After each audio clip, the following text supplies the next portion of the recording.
أما بعد فقد روي عن رسول الله صلى الله عليه وسلم أنه قال: الشتاء ربيع المؤمن، قصر نهاره فصام، وطال ليله فقام. وروي عنه صلى الله عليه وسلم أنه قال: الغنيمة الباردة الصوم في الشتاء. وروي عن رسول الله صلى الله عليه وسلم أنه قال: لكل شيء زكاة، وزكاة الجسد الصوم. وقال تبارك وتعالى: ومن الليل فتهجد به نافلة لك عسى أن يبعثك ربك مقاما محمودا. آمنت بالله، صدق الله العظيم، وصدق رسوله النبي الكريم، ونحن على ذلك من الشاهدين والشاكرين، والحمد لله رب العالمين۔ بزرگان محترم، ہماری آپ کی زندگی تیزی سے گزر رہی ہے۔ آدمی اپنے آنے کا خود انتخاب کرتا ہے کہ مجھے کب پیدا ہونا ہے، کہاں پیدا ہونا ہے، کس گھر میں اور کس جگہ میں اور کس خاندان میں پیدا ہونا ہے۔ نہ جانے کی جگہ کا انتخاب کرتا ہے کہ مجھے کس وقت میں کب موت آنی چاہیے اور کب میں مروں گا اور کہاں میری تدفین ہوگی۔ آنا بھی انسان کے اپنے اختیار میں نہیں ہے، اور جانا جو ہے وہ بھی انسان کے اپنے اختیار میں نہیں ہے۔ پھر شروع کا جو زمانہ ہوتا ہے بالغ ہونے سے پہلے، اس میں انسان مکلف نہیں ہوتا، اور شریعت کی طرف سے اس کے اوپر فرائض، واجبات، حقوق اللہ، حقوق العباد اس درجے میں عائد نہیں ہوتے۔ لیکن جب انسان بالغ ہو جاتا ہے تو پھر تمام فرائض و واجبات، حقوق اللہ اور حقوق العباد اس کے ذمے فرض ہو جاتے ہیں۔ اور یہ جو فرائض واجبات ہیں اور اللہ کے حقوق ہیں اور بندوں کے حقوق ہیں، ان کی ادائیگی کا نام ہی عبادت ہے۔ اور سورۃ الذاریات میں اللہ سبحانہ و تعالی نے فرمایا کہ وَمَا خَلَقْتُ الْجِنَّ وَالْإِنسَ إِلَّا لِيَعْبُدُونَ، کہ میں نے جنوں اور انسانوں کو نہیں پیدا کیا مگر صرف اس لیے تاکہ وہ میری عبادت کریں۔ تو انسان کی زندگی کا اصل مقصد عبادت ہے، لیکن چونکہ انسان جب اس دنیا میں آتا ہے تو اس کو رہنے کے لیے گھر بھی چاہیے، کپڑے بھی چاہیے، اور کھانے پینے کا سامان بھی چاہیے، سر چھپانے کی جگہ بھی چاہیے، سردی گرمی سے بچاؤ کا سامان بھی چاہیے۔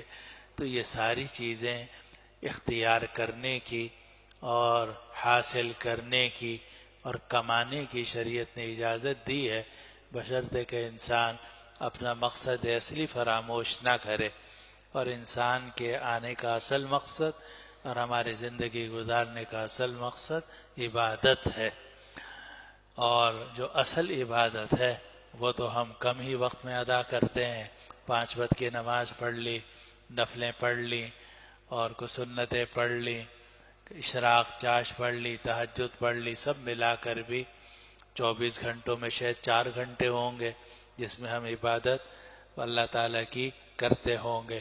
لیکن جو باقی دن ہے 20 گھنٹے، اس میں چونکہ انسان محتاج ہے اور انسان حاجت مند ہے، تو اس لیے اس کا سونا، کھانا، پینا اور رزق حلال کمانا اور تجارت کرنا اور ہل چلانا اور کاشت کرنا اور جناب شادی کرنا اور بچوں کے، بیوی کے حقوق ادا کرنا، یہ سب عبادت بن جاتے ہیں جبکہ انسان اپنے مقصد اصلی کو فراموش نہ کرے۔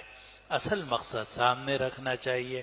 اصل مقصد یہ ہے کہ ہم اللہ تعالیٰ کی عبادت کریں، اور اصل مقصد یہ ہے کہ اللہ تعالیٰ نے جو فرائض اور واجبات ہمارے ذمے رکھے ہیں اور اللہ نے اپنے جو حقوق رکھے ہیں اور اپنے بندوں کے جو حقوق رکھے ہیں ان کو ٹھیک ٹھیک ادا کرتے رہیں.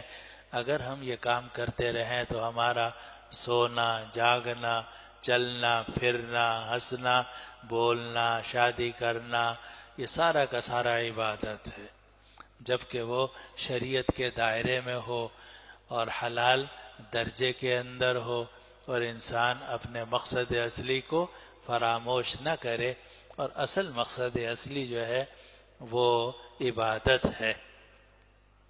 اس وقت جو میں نے آپ کے سامنے 2-3 حدیثیں پڑھی اس کا تعلق ہے سردی کے موسم سے. اور نبی کریم صلی اللہ علیہ وسلم نے ایک حدیث میں فرمایا جو حضرت ابو سعید خدری رضی اللہ عنہ سے مروی ہے اور بہت سارے علماء نے اس کی سند کو حسن قرار دیا ہے، اور وہ یہ ہے کہ نبی کریم صلی اللہ علیہ وسلم نے فرمایا کہ سردی جو ہے وہ مومن کے لیے موسم بہار ہے. یہ سردی کا زمانہ مومن کے لیے موسم بہار ہے. اور فرمایا کہ طال لیلہ فقام، رات لمبی ہوتی ہے تو آدمی رات کو کھڑے ہو سکتا ہے، تہجد پڑھ سکتا ہے.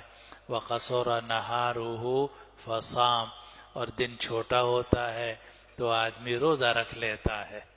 تو نبی کریم صلی اللہ علیہ وسلم نے فرمایا کہ یہ جو سردی کا مہینہ ہے یہ مومن کے لیے موسم بہار ہے، سیزن ہے. یہ تاجر جو ہے نا وہ سیزن کی تیاری کرتے ہیں اور کہتے ہیں بھئی موقع سے فائدہ اٹھانا چاہیے. آج کل جناب اچھی منڈی لگی ہوئی ہے، کام کرنا بھی آسان ہے، نفع بھی خوب ہوگا. تو جس طرح دنیاوی طور پر ہم جائز حد تک موقع سے فائدہ اٹھاتے ہیں، سیزن سے فائدہ اٹھاتے ہیں، حالات سے فائدہ اٹھاتے ہیں اور حلال رزق کماتے ہیں، اسی طرح یہ جو موسم ہے ان سے دینی فائدہ بھی اٹھانا چاہیے. اور وہ دینی فائدہ نبی کریم صلی اللہ علیہ وسلم نے خود ہی ارشاد فرما دیا کہ یہ جو سردی کا موسم ہے یہ مومن کے لیے موسم بہار ہے. آپ جانتے ہیں خزاں ہوتی ہے، ایک بہار ہوتی ہے، خزاں میں پتے جھڑتے ہیں اور موسم بہار کے اندر پھول، پتے اور طرح طرح کے نباتات اگتی ہیں اور بہار کا موسم ہے، آدمی دیکھ کر خوش بھی ہوتا ہے اور طبیعت میں نشاط بھی پیدا ہوتا ہے. تو نبی کریم صلی اللہ علیہ وسلم نے فرمایا کہ یہ جو سردی کا مہینہ ہے، سردی کا زمانہ ہے، یہ موسم، یہ مومن کے لیے موسم بہار ہے. اور پھر اس کی تفسیر میں آپ نے یہ بات ارشاد فرمائی کہ طال لیلہ فقام، رات لمبی ہوتی ہے تو آدمی کھڑا ہو جاتا ہے. رات لمبی ہوتی ہے تو آدمی کھڑا ہو جاتا ہے. اب دیکھیے آج کل سورج غروب ہو رہا ہے تقریباً 5:45 بجے اور مغرب میں وہ غروب ہو رہا تھا 7:20 25 منٹ 7:30 تک جا رہا تھا.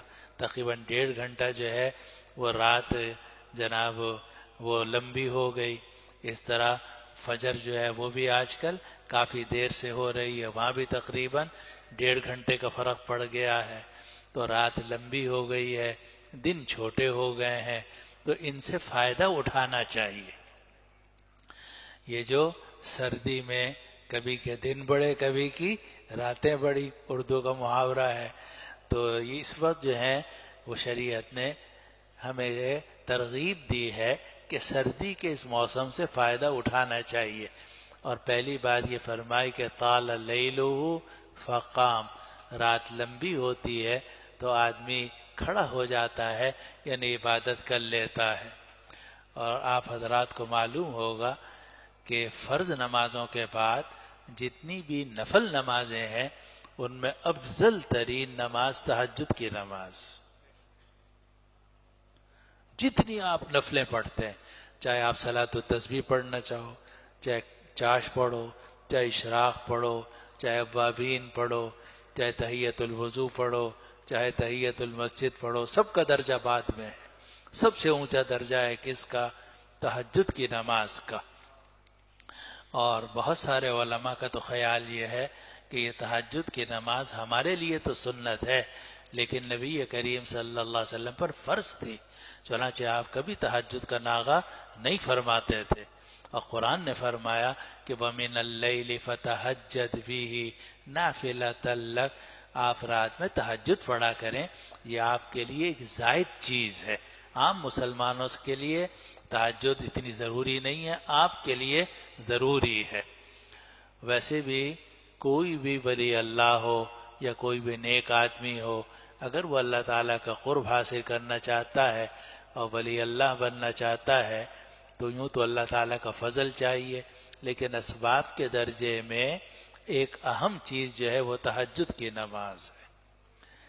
علامہ اقبال نے بڑا پیارا شعر کہا، عطار ہو رومی ہو رازی ہو غزالی ہو، عطار ہو رومی ہو رازی ہو غزالی ہو، کچھ ہاتھ نہیں آتا بے آہ سحر گاہی۔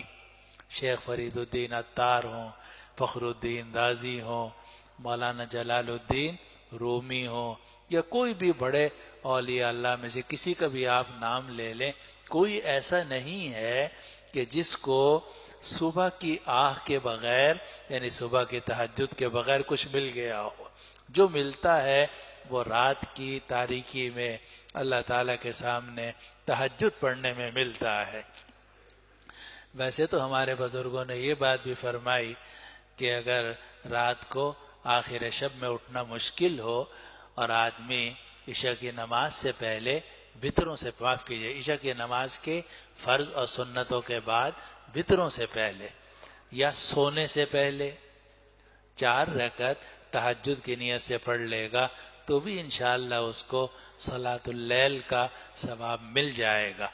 لیکن جو اصل تہجد ہے وہ یہ ہے کہ آدمی سو جائے اور سونے کے بعد آخر شب میں اٹھے، اور آخر شب میں اٹھ کر پھر اللہ تعالیٰ توفیق دے تو 8 رکعت پڑھ لے، اور 8 کا وقت نہ ہو تو 4 پڑھ لے، اور کوشش کرے کہ اس میں قرآن کی تلاوت بھی جتنی صورتیں یاد ہیں وہ زیادہ سے زیادہ اس میں پڑھے۔ ابھی جو میں نے آیت آپ کے سامنے پڑھی اس میں فرمایا گیا وَمِنَ اللَّيْلِ فَتَهَجَّدْ بِهِ، رات میں اس قرآن کے ساتھ آپ اٹھا کیجئے، اس قرآن کے ساتھ آپ تہجد پڑھا کیجئے، قرآن کے ساتھ تہجد پڑھا کیجئے، نافلۃ لک، اور یہ آپ کے لیے نفل ہے، زائد چیز ہے۔ عسیٰ ان یبعثک ربک مقاما محمودا، امید ہے کہ آپ کا پروردگار آپ کو مقام محمود عطا فرمائے گا۔ معلوم ہے کہ نبی کریم صلی اللہ علیہ وسلم کو مقام محمود عطا فرمانا تھا، تو اللہ تعالیٰ نے فرمایا آپ تہجد پڑھیے، تو آپ کو امید ہے کہ اللہ تعالیٰ آپ کو مقام محمود عطا فرما دے گا۔ تو یہ ایک ایسا وقت ہے تہجد کا کہ اس سے افضل وقت جو ہے نفلوں کے لیے کوئی نہیں ہے۔ اب آج کل لوگ بڑے جناب وظائف پوچھتے ہیں کہ جی کیا وظیفہ، اس کا وظیفہ بتا دو، اس کا وظیفہ بتا دو، اور لوگ بتاتے رہتے ہیں اپنے اپنے حساب سے، جس کا جو دل چاہتا ہے بتا دیتا ہے، کچھ صحیح ہوتا ہے، کچھ اپنی طرف سے وہ ان کا تجربہ ہوتا ہے جو شرعاً حجت نہیں ہوتا۔ لیکن جو سب سے بڑا وظیفہ ہے تمام مشکلات کو دور کرنے کے لیے، تمام حاجات کو پورا کرنے کے لیے، وہ ہے تہجد کی نماز آخر شب میں۔ اور نبی کریم صلی اللہ علیہ وسلم نے فرمایا جب رات کا آخری 1/3 رہ جاتا ہے، 2/3 رات گزر گئی اور رات کا صرف 1/3 رہ گیا، تو اللہ تعالیٰ سمائے دنیا کی طرف نزول فرماتے ہیں۔ اللہ تعالیٰ کی رحمت بہت قریب آ جاتی ہے، اس وقت میں اللہ تعالیٰ اعلان فرماتے ہیں، خود اللہ تعالیٰ اعلان فرماتے ہیں، اور حدیث کے الفاظ ہیں کہ اللہ تعالیٰ اعلان فرماتے ہیں من یدعونی فاستجیب لہ، کون ہے جو مجھ سے دعا مانگے میں اس کی دعا قبول کروں گا۔ اس وقت میں اللہ تعالیٰ خود فرماتے ہیں کون ہے جو مجھ سے دعا مانگے میں اس کی دعا قبول کروں گا، کون ہے جو مجھ سے مانگے سوال کرے میں اس کو دوں گا، کون ہے جو مجھ سے استغفار کرے میں اس کی مغفرت کروں گا۔ یہ 3 باتیں تو حدیث کے اندر ہیں کہ اللہ تعالیٰ خود اس وقت میں اعلان فرماتے ہیں کہ کون ہے جو مجھ سے دعا کرے تاکہ میں اس کی دعا قبول کروں، کون ہے جو مجھ سے مانگے، جو مانگتا ہے میں اس کو دوں گا، اور کون ہے جو میری مغفرت طلب کرے میں اس کی مغفرت کروں گا۔ تو یہ وقت ایسا ہے کہ اس میں اٹھنا یہ دین کے لیے بھی بہت مفید ہے اور دنیاوی طور پر بھی بہت مفید ہے، اور شیطان کی پوری کوشش یہ ہوتی ہے کہ یہ آدمی رات کو نہ اٹھے کسی طرح۔ چنانچہ اس کی کوئی پہلی کوشش تو یہ ہوتی ہے کہ لوگ رات کو جاگتے رہیں۔ چنانچہ جتنے بھی چور ہیں، ڈاکو ہیں، سازشی لوگ ہیں، یہ جناب اور آوارگی والے ہیں، اللہ تعالیٰ ہم سب کو اپنی پناہ میں رکھے، تو ان کے وہ راتوں کو جاگتے رہتے ہیں، اور جب آدھی رات ہو گئی، دیکھا اب صبح قریب آ رہی ہے، عبادت کا وقت قریب آ رہا ہے، فوراً سو جاتے ہیں۔ چنانچہ تہجد تو گئی، فرض نماز بھی چلی گئی، اللہ پناہ میں رکھے۔ ایک حدیث میں آتا ہے جو صحیح بخاری صحیح مسلم کی حدیث ہے کہ شیطان کی پوری کوشش یہ ہوتی ہے کہ رات کو یہ نہ اٹھے، اس کو تہجد بھی نہ ملے، اور ہو سکے تو اس کی فجر کی نماز بھی قضا کرو۔ چنانچہ جب انسان سونے لگتا ہے تو نبی کریم صلی اللہ علیہ وسلم نے فرمایا، جیسے کہ بخاری مسلم اور مختلف روایتوں میں صحیح حدیث ہے، کہ شیطان جو ہے وہ آدمی کے اوپر 3 گرہ لگاتا ہے، اور 3 گرہیں لگا کر کہتا ہے علیک لیل طویل، لمبی رات ہے، سوتا رہ مت اٹھنا۔ 3 گرہیں لگاتا ہے اور کہتا ہے علیک لیل طویل، لمبی رات ہے اور سوتا رہے آرام سے۔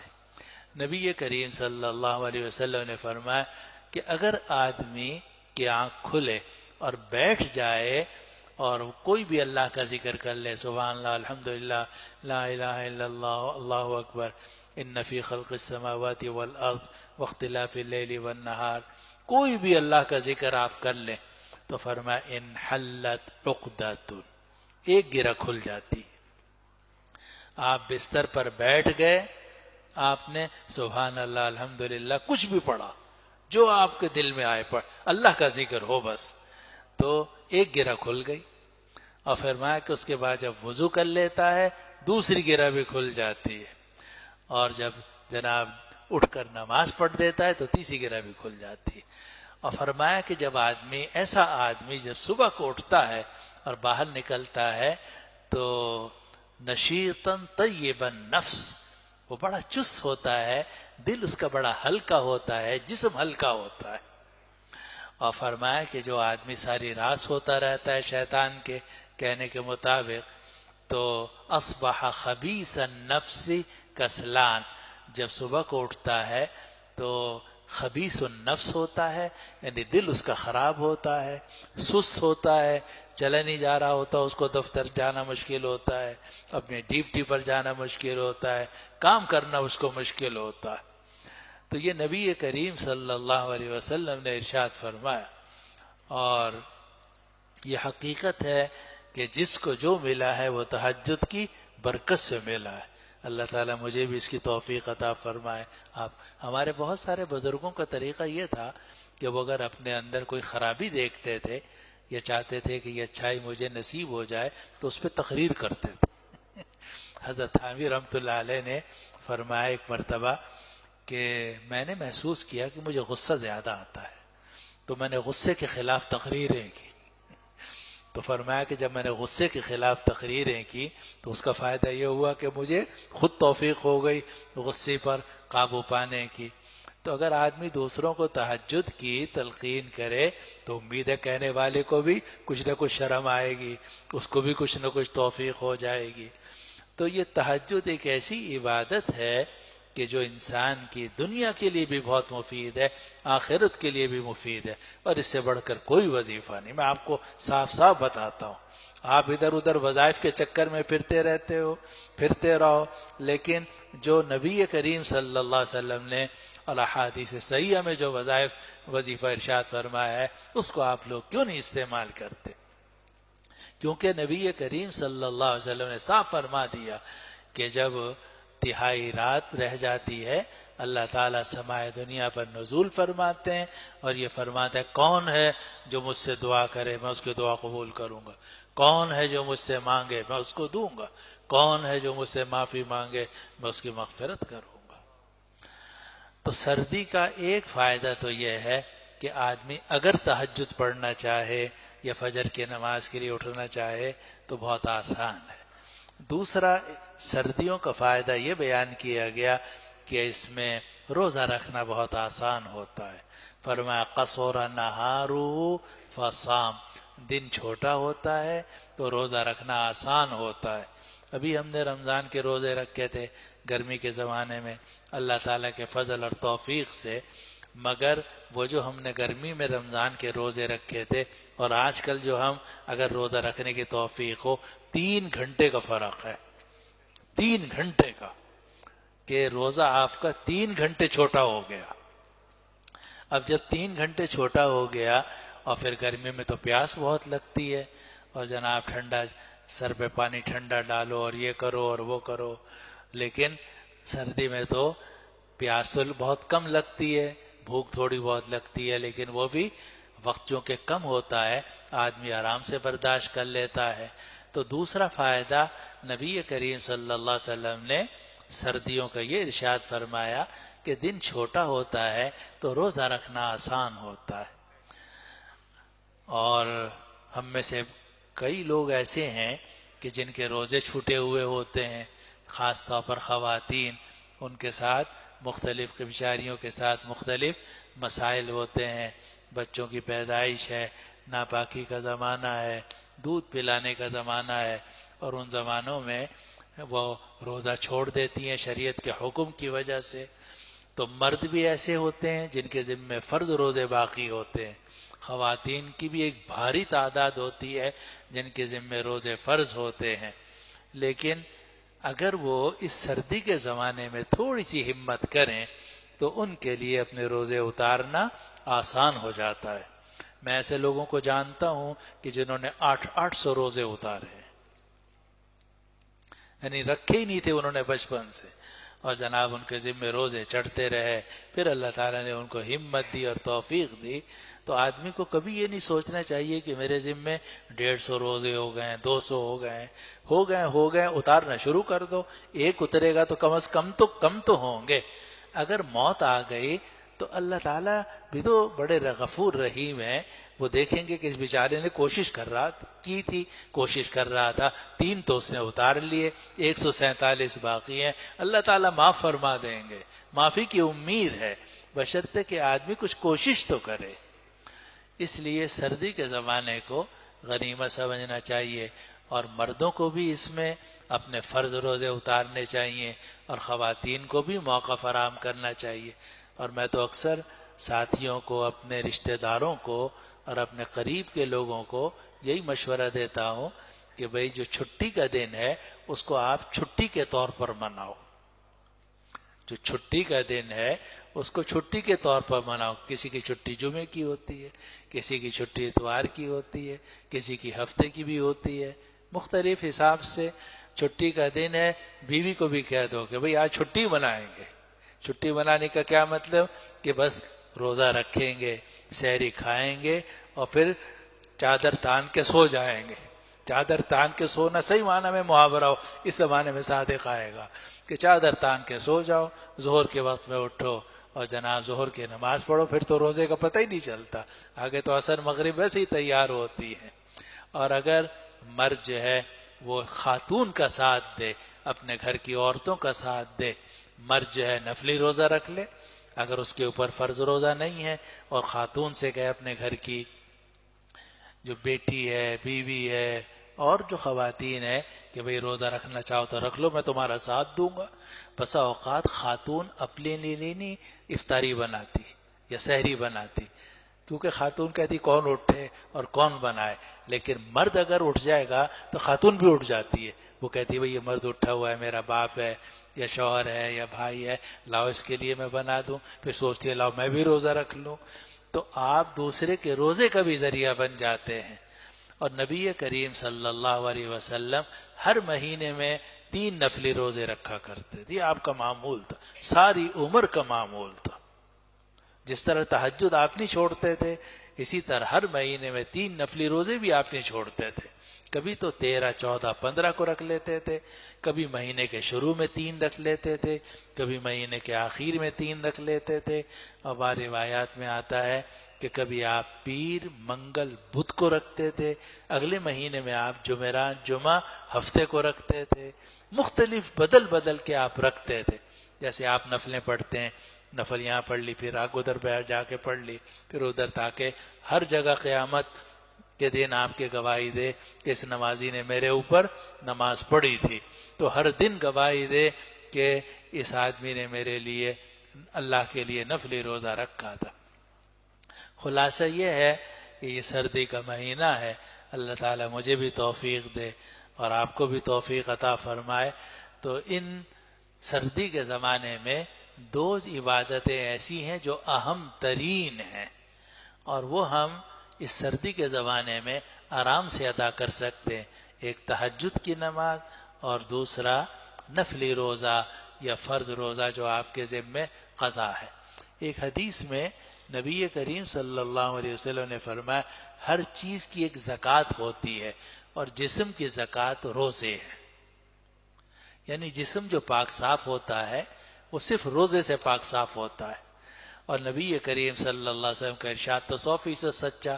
آج کل سارے ڈاکٹر متفق ہیں کہ جناب اگر آدمی روزہ رکھے اس سے بہتر اوور ہالنگ جسم کی نہیں ہو سکتی.